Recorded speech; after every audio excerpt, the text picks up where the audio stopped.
Assalamualaikum warahmatullahi wabarakatuh. Nama saya Fahmi Adli. NIM saya 194250077. Hari ini saya akan menjelaskan mengenai sejarah perkembangan diplomasi pertahanan.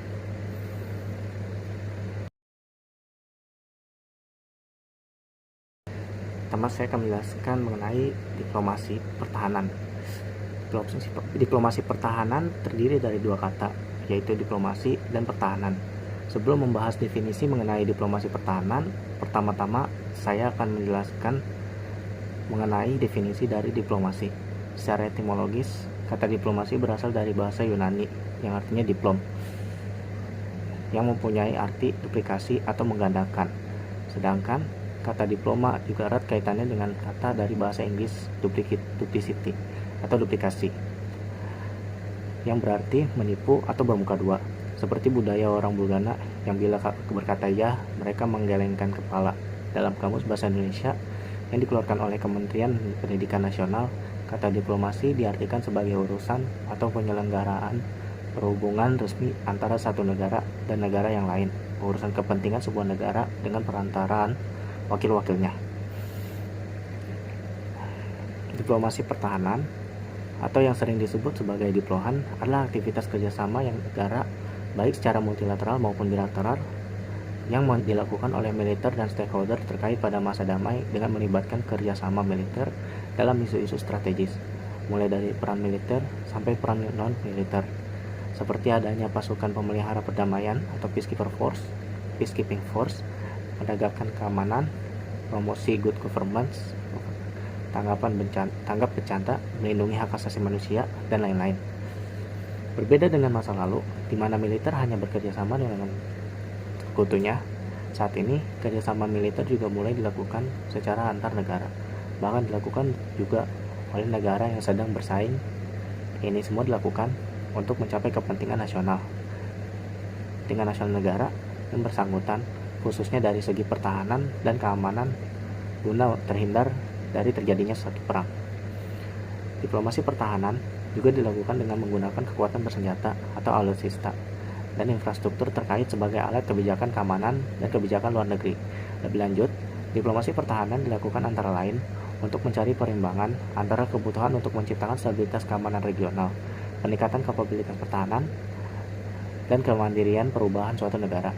Keberhasilan pelaksanaan diplomasi pertahanan negara sangat bergantung pada upaya-upaya diplomatik yang dilakukan pada tingkat global, regional, dan bilateral. Diplomasi pertahanan juga merupakan sebuah proses yang tidak hanya melibatkan aktor negara saja, seperti politisi, kekuatan bersenjata, atau badan militer, tetapi juga organisasi non-pemerintah dan masyarakat sipil. Inilah yang menjadi pembeda dengan diplomasi militer, di mana diplomasi militer hanya fokus pada penggunaan kekuatan militer terkait pada isu-isu keamanan saja.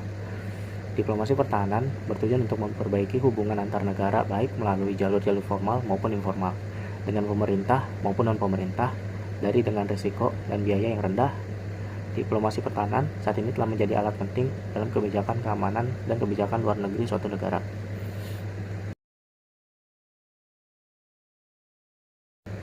Selanjutnya, kita akan masuk ke pembahasan perkembangan diplomasi pertahanan. Diplomasi pertahanan merupakan sebuah diplomasi yang khusus dilakukan untuk menyelesaikan isu-isu yang terkait dengan pertahanan dan keamanan. Istilah diplomasi pertahanan pertama kali muncul dalam Strategic Defense Review atau SDR, Departemen Pertahanan Inggris yang terbit pada tahun 1998. Strategic Defense Review menyatakan secara jelas bahwa diplomasi pertahanan adalah tugas baru pertahanan. Hal ini disebabkan oleh kemunculan konsep yang memang baru saat itu akan merubah fungsi tradisional dari militer.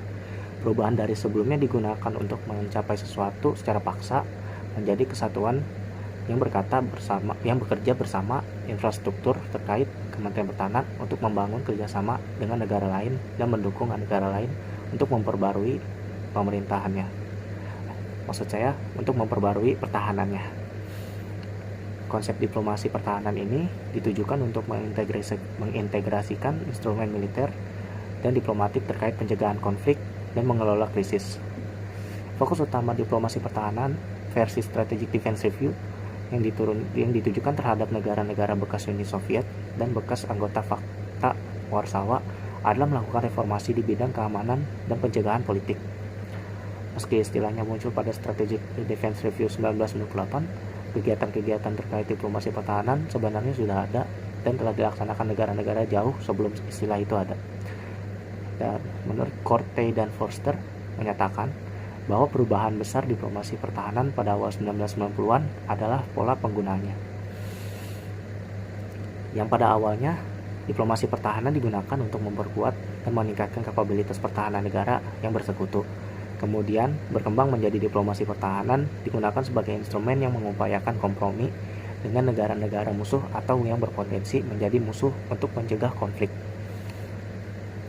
Andrew Coty dan Anthony Foster dalam Reshaping Defense Diplomacy, New Roles for Military Cooperation and Assistance menyebutkan, diplomasi pertahanan merupakan suatu fase transisi yang menjadi fenomena utama di Eropa pasca Perang Dingin. Saat perang menjadi sesuatu yang dianggap old-fashioned, penggunaan instrumen pertahanan dan infrastruktur terkait dalam hal ini, penelitian pertahanan, berubah jalur sebagai alat dalam kebijakan luar negeri dan keamanan. Kemudian, diplomasi pertahanan menjadi nama baru bagi serangkaian aktivitas kerjasama militer. Contoh kasus dari diplomasi pertahanan itu bisa dilihat dari NATO. NATO atau yang disebut dengan North Atlantic Treaty Organization merupakan sebuah organisasi militer antar banyak negara yang terdiri dari 2 negara di Amerika Utara, 27 negara di Eropa, dan 1 negara Eurasia yang berjuang untuk keamanan bersama. Yang selanjutnya adalah tahapan diplomasi pertahanan. Dengan perjalanan panjang peristiwa-peristiwa besar dunia menyebabkan timbulnya kesadaran negara-negara untuk terlibat dalam diplomasi multilateral dan pembentukan institusi tertentu dengan tujuan mendapatkan hasil yang maksimal dalam hal mempromosikan kepentingan nasionalnya. Secara sederhananya, diplomasi pertahanan dibagi menjadi 3 tahapan. Yang pertama, aktivitas kerjasama dilakukan oleh institusi militer dalam kondisi damai. Yang kedua, kerjasama militer diharapkan dapat menciptakan balances terhadap kekuatan lawan. Di titik ini, negara aktif mengirim pasukan perdamaian, mempromosikan demokrasi, dan lain-lain. Yang ketiga, diplomasi pertahanan juga berkaitan dengan kerjasama militer negara rival. Artinya, adalah negara melalui diplomasi pertahanan dapat mengidentifikasi, mengukur, dan menyusun langkah-langkah strategis dengan perencanaan-perencanaan yang matang apabila sewaktu-waktu perang tidak dapat dihindarkan. Dengan diadakannya kerjasama militer dan kerjasama infrastruktur militer diharapkan dapat lebih mempererat hubungan antar negara, bahkan kadangkala dapat melampaui institusi tradisional lain dalam proses pengambilan keputusan luar negeri.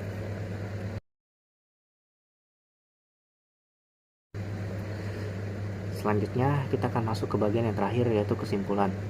Diplomasi pertahanan merupakan sebuah diplomasi yang khusus dilakukan untuk menyelesaikan isu-isu yang terkait dengan pertahanan dan keamanan.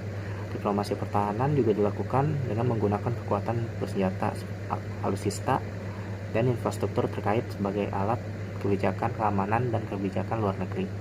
Konsep diplomasi pertahanan sendiri ditujukan untuk mengintegrasikan instrumen militer dan diplomatik terkait pencegahan konflik dan mengelola krisis. Meski istilahnya muncul pada Strategic Defense Review tahun 1998, tapi kegiatan-kegiatan yang terkait dengan diplomasi pertahanan sebenarnya telah ada dan telah dilaksanakan negara-negara jauh sebelum istilah itu sendiri ada. Sekian dari saya, kurang lebihnya mohon maaf. Wassalamualaikum warahmatullahi wabarakatuh.